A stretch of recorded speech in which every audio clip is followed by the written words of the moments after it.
Nous allons aborder l'examen clinique du rachis. Il n'y a pas de prérequis pour suivre cette capsule, mais il faudra la mettre en lien avec les examens spécifiques donc des autres parties du corps, hein, notamment les cervicales, dorsales, lombaires, l'examen clinique donc en traumatologie, les entorses et fractures. L'objectif sera d'appréhender de façon transversale sur le rachis, hein, dans sa globalité, la notion d'examen clinique. L'examen clinique consécutif à un traumatisme va procéder d'une systématique identique à chaque région examinée. Ça va constituer une véritable routine, hein, vous permettant de ne pas passer à côté d'une lésion. Cette systématique permettra de mettre en place un diagnostic d'opportunité le plus pertinent possible.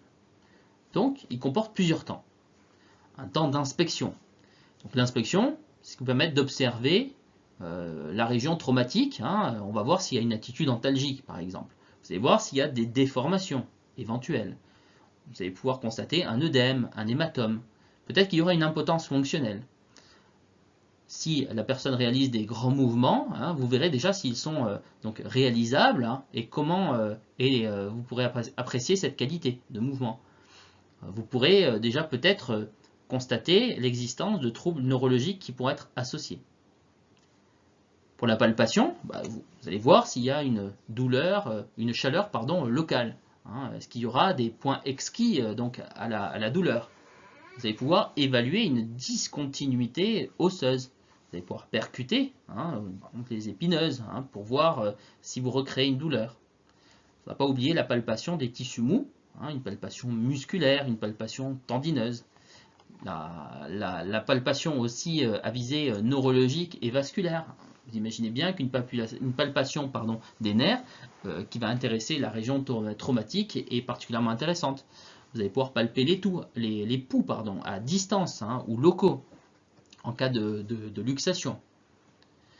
Le testing musculaire, lui, devra être réalisé avec douceur. Hein. Il doit permettre d'évaluer une faiblesse musculaire évoquant une pathologie qui serait d'ordre musculaire ou neurologique.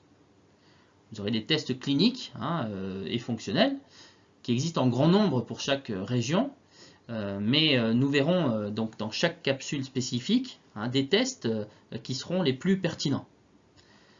Donc ça permettra dans la plupart des cas d'affiner le diagnostic avec une assez grande précision avant une éventuelle redirection à un médecin traitant pour passer des examens complémentaires, notamment en imagerie. Quelles seront les conduites à tenir? Alors, elles seront très variables, hein, en fonction du traumatisme et de ses conséquences. Ça ira de l'absence de traitement médical à la chirurgie. Dans tous les cas, il est possible de faire un traitement ostéopathique doux avant toute immobilisation. Il faudra déprogrammer l'image traumatique, hein, d'un point de vue ostéo-articulaire, périphérique et musculo-nerveux.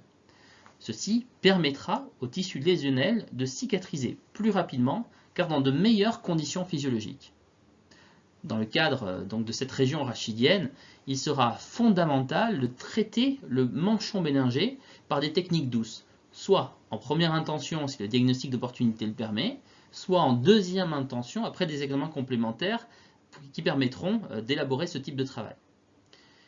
Et cela afin de déprogrammer cette onde de choc, hein, qui sera générée par le traumatisme et qui fera qu'on aura des effets très délétères si on ne traite pas cela à long terme.